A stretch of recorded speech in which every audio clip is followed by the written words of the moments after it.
Hello, and welcome back to the Dungeons & Dragons DM Workshop, here at the Prairie Public Library. My name is Lane, and I am the Craft Technology Coordinator, and will be guiding you through today's episode of our Dungeon Mastering series. Today, we'll be going over the Player's Handbook.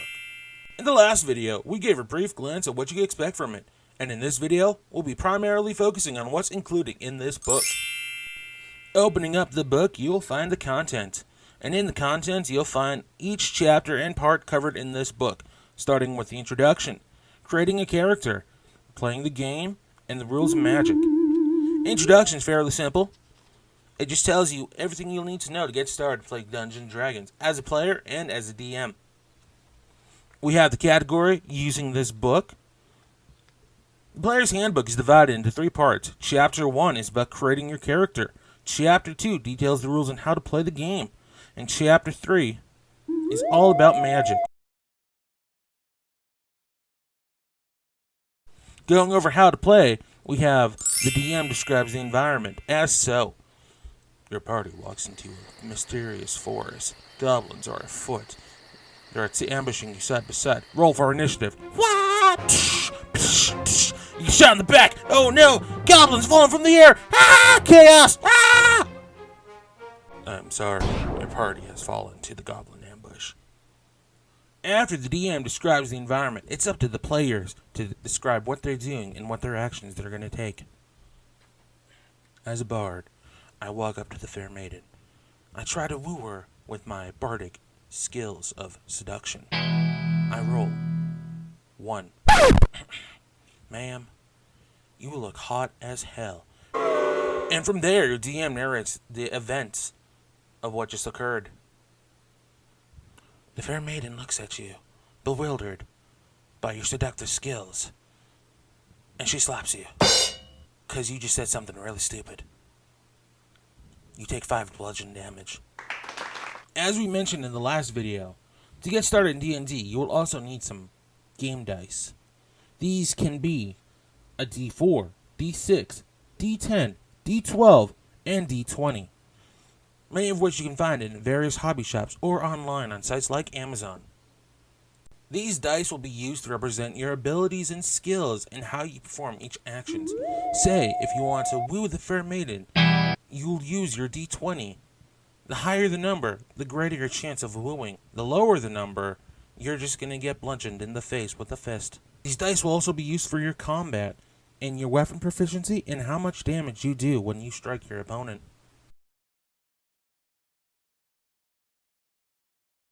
The be-all and end-all of your journey will rely on the D20. This mystical dice will be the deciding factor in if you slay the dragon or eaten whole, if you woo the fair maiden, or if you just get thrown to the curb, if you become a king, or just be a lowly peasant. The D20 is where it begins, and the D20 is where it all ends. Also remember, at the core of Dungeons & Dragons, it's all about the adventure. The reason your players come to each session, the story you tell that unfolds over multiple months. This is the core reason of Dungeons & Dragons. And you as the DM will unfold this massive interwoven story. A story of love, betrayal, redemption, crime, pity, love, and betrayal, of action, adventure, danger, mystery, compelling side characters, romantic interest, slaying gods and kings. This is what you can do. But before we can get there, we'd have to actually create our characters, which is where part 1 comes in. Creating a character step by step. This book has a step-by-step way of creating a character that's easy to follow, good to use, and a great starting place for new players to the game. One of the first things you'll have to decide on is which race you want to be. This book has a handful of races to choose from dwarves, elves, halflings, humans, dragonborns, gnomes, half-elves, half-orcs, and tieflings. But you can also find other races to play as online, such as Aarakocras, and more. Once you've settled on what race you want to be, you can move on to your class. We have barbarians, bards, clerics, druids, fighters, monks, paladins, rangers, rogues, sorcerers, warlocks, and wizards. But there's also other side classes you can pick, such as artificers and more. Also covered in this book are backgrounds and personality traits. Say if you created an elf monk, and you're one with nature and you just want to preserve those bears from those pesky eagles. You can go in depth on your background, what's your inspiration for going on this journey, whatever you choose. It's covered in this book. So you got your race, you got your class, you got your interesting background of why you want to kill gods. Next, you need the equipment. You need your tools to overtake the land, free the people from evil, and just be an all-around cool feller. In Chapter 5, we can go over your starting equipment, the economy, your armors and shields, weapons, adventuring gear, tools, mounts and vehicles, trade goods, expenses, and just trinkets that you'll find around. Now that you have your well-equipped monster slayer, you can start thinking about what you want to do with your character. Maybe you want a multi-class. Maybe you want some extra feats to be even more cool. Chapter 6 has you covered with that. Now you're ready for part 2 of this book, playing the game. The first part of playing the game is Chapter 7, using your ability scores. Here we'll go over the ability scores and modifiers for your characters, as well as your advantages and disadvantages, your proficiency bonuses, your ability checks, using each ability, and saving throws. Player characters have 6 abilities in which they can pour their stats into. They have their strength, dexterity, constitution, intelligence, wisdom, and charisma. And depending on race and class traits, you might get bonuses or disadvantages on certain abilities. After you've understood your ability scores, we can move on to adventuring. In Chapter 8, adventuring is covering time, movement, the environment, social interaction, resting, and between adventures. This is where the core of D&D gameplay will be held. This is where you decide how your character interacts with the world, what the world is, where you go, what your next plan of attack is.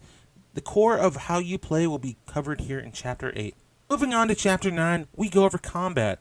In combat, this is where you find out how weapons work, how you're able to attack, what happens during combat phases. Covered are the order of combat, movement and position, actions in combat, making in combat, cover, damage and healing, mounted combat, and underwater combat. Combat isn't all about swords and spears. This is where Part 3 comes in, the rules of magic. Because if you're playing a sorcerer or a wizard, you don't want to attack with a sword. You want to attack from far away with your fire bolts. So this is where Part 3 comes in, where Chapter 10 goes over spell casting. What is a spell? Casting a spell. And Chapter 11 goes over the spells themselves, with their spell list and spell descriptions. Also at the end, you can find a list of conditions you might find your player's characters in, such as being blinded, charmed, deafened, frightened, grappled, incapacitated, invisible, paralyzed, petrified, poisoned, prone, restrained, stunned, or unconscious.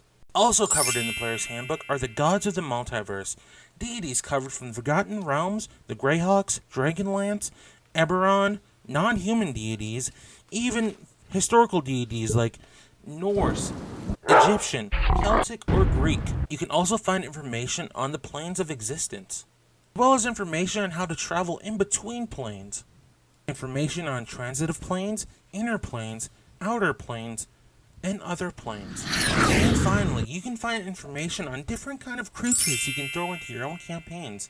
Creatures like bats, cats, brown bears, crocodiles, frogs, direwolves, mastiffs, mules, hawks, imps, sea dragons, reef sharks, ravens, poisonous snakes, zombies, and more.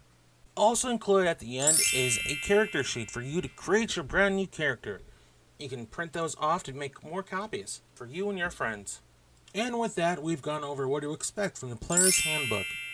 Thank you for joining us on today's episode, and I hope to see you next time.